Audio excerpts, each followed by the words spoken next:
The temple bell rang once, and for a heartbeat the world seemed to hold its breath.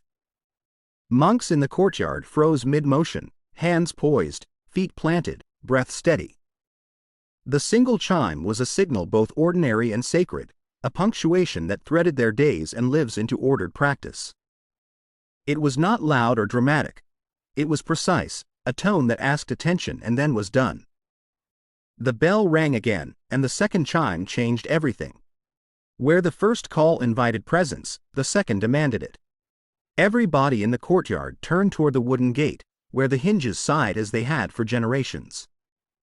Movement was deliberate, ritualized, as if the bell had not just sounded but had also spoken a name. At the center of this stillness, Lien knelt, hands resting on worn knees, eyes half closed in that calm, inward look of discipline. When the second bell dissolved into the cool air, his eyes opened like something drawn from sleep.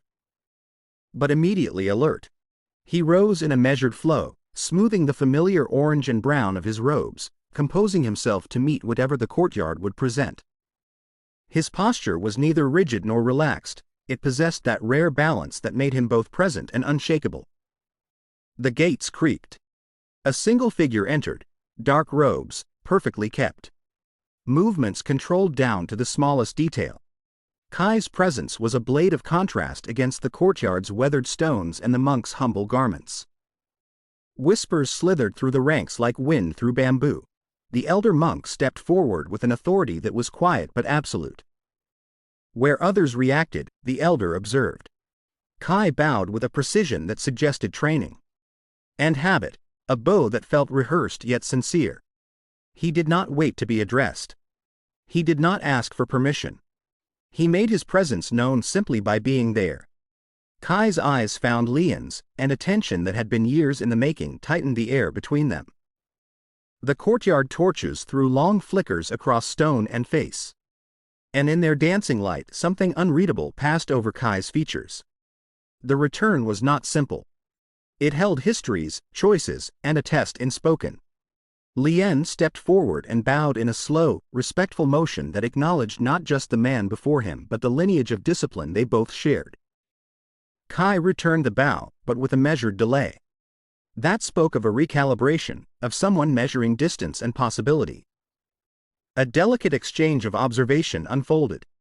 Words were not spoken aloud, but everything needed to be said was said in stance and glance. Kai noted that Lien had kept the place warm, that he had held ground. Lien answered with the steadiness of vow and training. There was no bitterness in Kai's gaze, only curiosity, a sharp angle that sought what had changed and what had stayed the same. He acknowledged, with the quiet of someone who knows themselves well, that he too had trained in his absence. That claim set a subtle rivalry into motion, two paths of discipline converging, tested by the same ground beneath their feet. The elder, guardian of the courtyard's sanctity, reminded them silently that this space was more than a meeting place. It was consecrated by years of practice and the discipline of many hands. Kai accepted that, proposing that the ground itself witness whatever truth would be revealed. The monks fell into a reverent hush. It was not drama that filled the courtyard, but a sense of ceremony, two practitioners about to let their craft speak.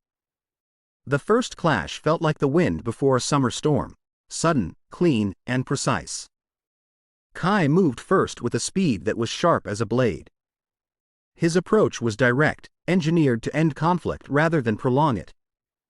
Lien did not retreat. He absorbed, redirected, and guided.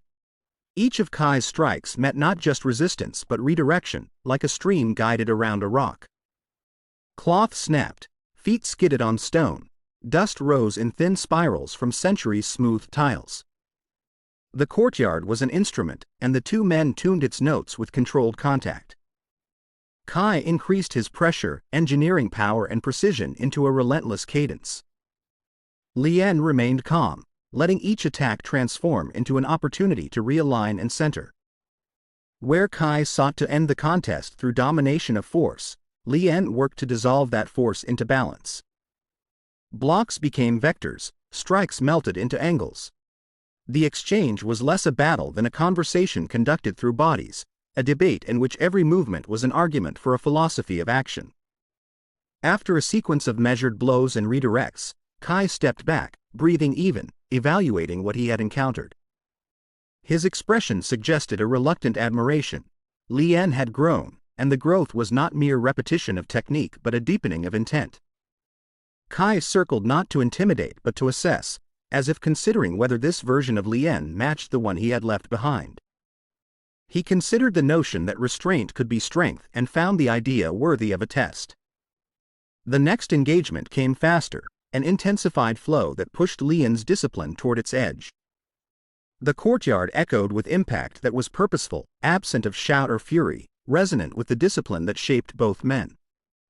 Finally, Kai disengaged and, by gesture rather than announcement, ended the session. There was an unspoken agreement. This would be revisited. He announced, through motion and intention rather than speech, that they would meet again before sunrise. Then he melted back into the shadows beyond the gate, leaving the bell silent and a current of quiet unsettledness in his wake. That night, under the temple's roof and the hush of starlight, Lien lingered in reflection. He was not anxious but thoughtful, letting the day's events fold into his practice like a lesson being tied to a rope of understanding. The elder joined him, moving so softly that his presence felt like an added breath in the night. The elder spoke in a way that did not need to be loud to be understood. He had anticipated Kai's return. Lien admitted that he had felt the shift coming, the way some events announce themselves by how they unravel in small things. They spoke of the past. Kai had once been chosen, once promised the mantle of leadership. He had been cast out not because of a lack of skill but because of a fundamental difference in belief. He had sought control through domination, equating power with the ability to compel. The temple, and those who remained in its care, held a different faith, one where discipline was the vessel for clarity, where restraint carved space for wisdom rather than merely suppressing opposition. Lien had been chosen precisely because he embodied that restraint, not weakness but meticulous control. The elder's words were a test, a reminding that belief must always be proven by action. Before dawn, mist rolled through the courtyard in soft sheets. It softened edges and blurred distances, making the space feel like a place between breaths. Kai waited there, a figure in the milky haze. Lien arrived without ceremony, without talking. The two men bowed to the air and the stone and whatever lineage tied them together. The final test was not about declaring a winner by scoring blows. It was about revealing which philosophy held true beneath pressure. Kai's first assault in that dawn mist was explosive and uncompromising, his speed meant to overwhelm. His movement was a statement: force can end conflict swiftly. Lien absorbed the initial onslaught like someone who had practiced with the seasons, using angles and rootedness to keep himself present. Stone cracked beneath the force of Kai's foot, a loud punctuation in the quiet morning, but Lien's calm did not break. He stepped inside the attack, moved with the force rather than resisting it, and redirected momentum in a way that left Kai momentarily unbalanced. The stumble was not a sign of weakness but of surprise, the recognition that Lien had not merely blocked force but transformed it. Kai recovered with that instantaneous reflex of someone thoroughly trained, and his barrage resumed. Lien waited for the precise moment where motion became opportunity.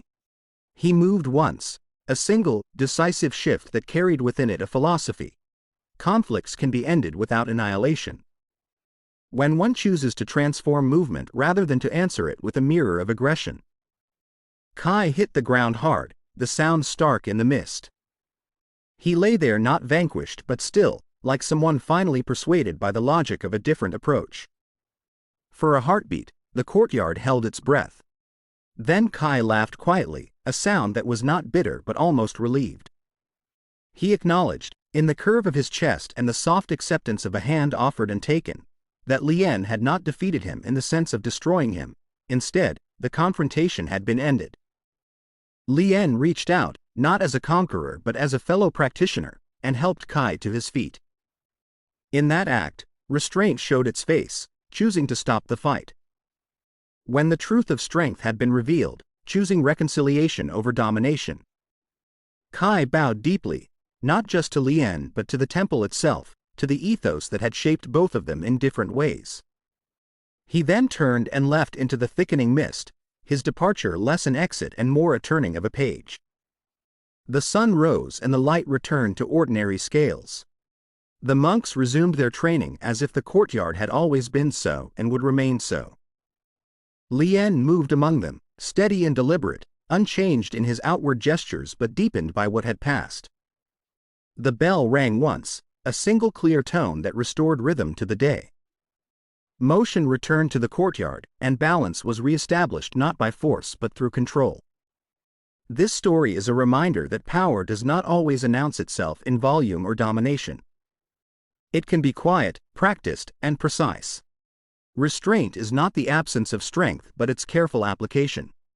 Discipline is not about suppression, it's about direction. In the courtyard where stone and mist bore witness, two paths met, one that tried to compel, and one that sought to guide. They touched, tested, and ultimately taught each other. The choice to end the fight rather than to escalate it became the lesson that the bell had rung to mark, that genuine control restores balance. The courtyard continued its rhythms, and life moved forward, shaped by the same small, sacred sounds that always had: a bell, a breath, a steady step.